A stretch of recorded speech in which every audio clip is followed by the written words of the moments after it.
Hey everyone, welcome to Political Fight Club. I'm your host Robert Durden, and this episode is about how Joe Manchin is very good at getting what he wants and how the squad are absolutely ridiculous and absurdly ineffective when it comes to getting what they want.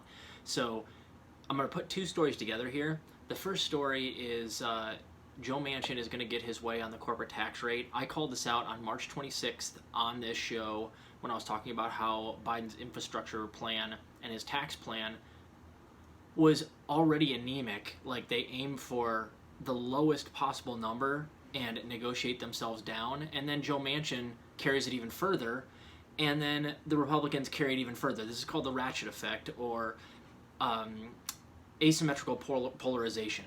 So what happens is exactly what I broke down in that video and what's happening right now before our eyes, exactly as I predicted. The corporate tax rate under Barack Obama, when Joe Biden was president or vice president, was 35%. And then arbitrarily, Biden aimed for 28% when they first started negotiating. So he negotiated himself down 7% for no reason whatsoever. Other than, we know that Joe Biden is really just a Republican who wears a blue tie to work. So it is in his best interest to aim low, and then he'll try to get something done with Republicans that will end up being something like 22%, 23% maybe. It's 21% now currently. That's what Trump got it down to. So we're seeing it in real time. Biden negotiated himself down 7%. Now Joe Manchin, who's to the right of Joe Biden, negotiates it down another 3%. So now we've gone from 35 to 25 as the ceiling.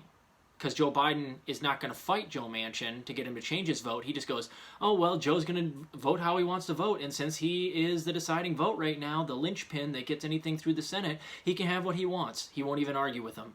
And this is neither here nor there. It is important, but not what I'm doing the story about. As it turns out, Joe Biden and Joe Manchin are very good friends. A lot closer than I even knew. The Progressive Voice broke that recently. So that's a side note. But that's why Joe Biden isn't going to force Joe Manchin. And so Joe Manchin's going to get what he wants. So I said in the video that likely what will happen is that Joe will just kind of aim for 30%, and then he'll negotiate himself down, and then Senate Democrats will negotiate it down to like mid-20s, and then the Republicans will negotiate it down to 22 or 23%, which is just up 1% from what Trump had it at, and then Biden will shine the world's biggest spotlight on it like it's a victory that he got the corporate tax rate up 1%. We're well on our way because Joe Manchin already has it down to 25% maximum, or otherwise he won't vote for it. And since Joe Biden's not going to strong-arm him, Manchin's going to get what he wants. So the corporate tax rate is looking like it's going to be 22.5% to 23%. It's 21 under Trump. FDR, my ballsack. So that's the first part, is that Joe Manchin is playing politics well. The squad, however, is as weak as ever. So Ed Markey tweeted this morning. Now, he's not part of the squad, but he tweeted that he and AOC are going to be reintroducing the Green New Deal tomorrow. To which I'm like, yay? Like, you know that you don't have any leverage to get it passed. It's going to die on Pelosi's desk. What the fuck are you doing? Like, what are you doing? You know better than this. And this is an example of how AOC is a terrible, terrible legislator. She doesn't know how to use leverage. And as I covered on this show, she was ranked 230th out of 240 Democrats in the House in terms of actually getting legislation passed. So she's an absolutely terrible legislator in terms of efficacy. And it's crazy to me, like why the Green New Deal is obviously going to die right now.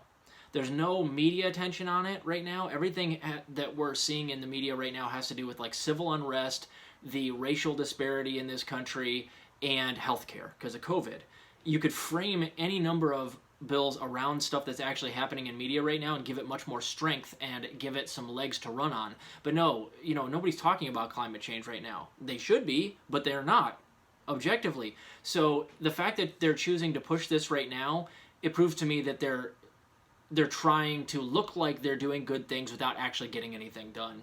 And that's what I've been predicting. This is obviously never going to get past Pelosi because Pelosi has to A-OK anything that goes onto the floor. You can't get a floor vote unless you have Pelosi in your pocket or some leverage on her, and you don't have dick. So what the fuck are you doing? It's just going to go out there and die. Now, if you could guarantee me that we were going to get a vote on it and it would die in the House, I would say go for it. but you're not even going to get a vote. Who are you fucking kidding? Are you just dumb? Nah, AOC isn't dumb. She's playing the game. She's trying to virtue signal and make it look like she's doing all the right things.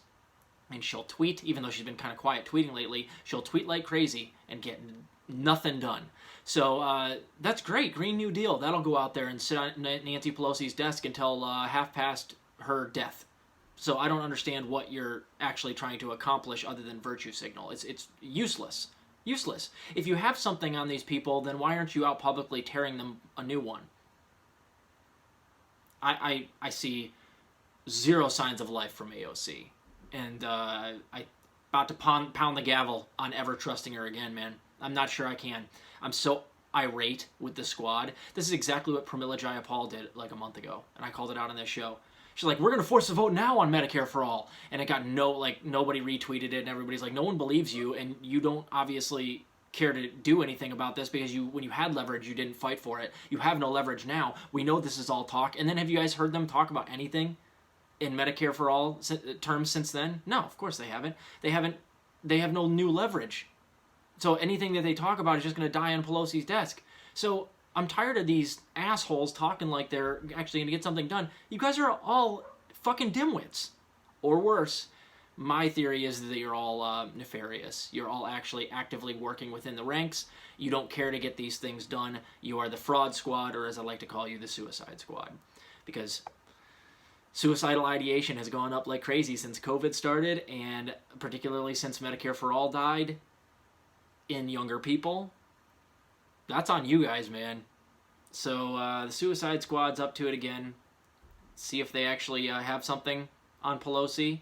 But methinks that this is all posturing and it's going to die on Pelosi's desk and everybody will be like, oh yeah, well, duh, AOC. Like, are you going to do anything other than just posture?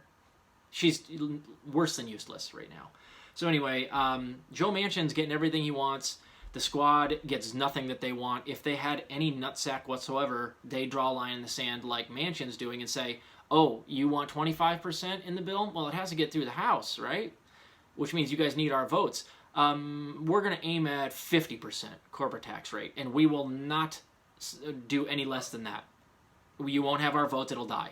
So either you can strong-arm Manchin in the Senate and get him to move it up to something more like what it was under Obama and stop being a jackass, or we're going to kill it. And you have to be willing to shoot the hostage and go out there and have the media hate you and fight for the things that the people want, but the media will crush you for. A high corporate tax rate, fight for it. People want a high corporate tax rate, but the media is going to hate you because they're all bought and paid for by corporations. So you have to be willing to let the media hate you, but the people will love you. The media hated Trump for the most part too, and his supporters loved him for being an outsider, for having the mainstream media try to smear him.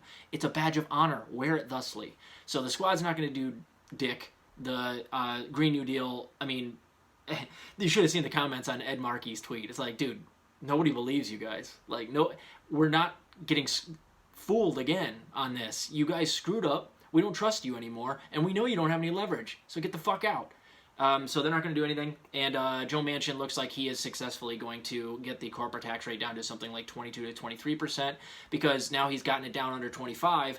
McConnell or somebody in the House, Republicans, they'll band together. It's more likely to come from the Senate, where they'll just say, no, we're going to knock it down to 22, or we're just going to filibuster, and you guys will have to get it through normal order, because Biden's not going to do it through budget reconciliation, and it'll have to go down to 22 or 23.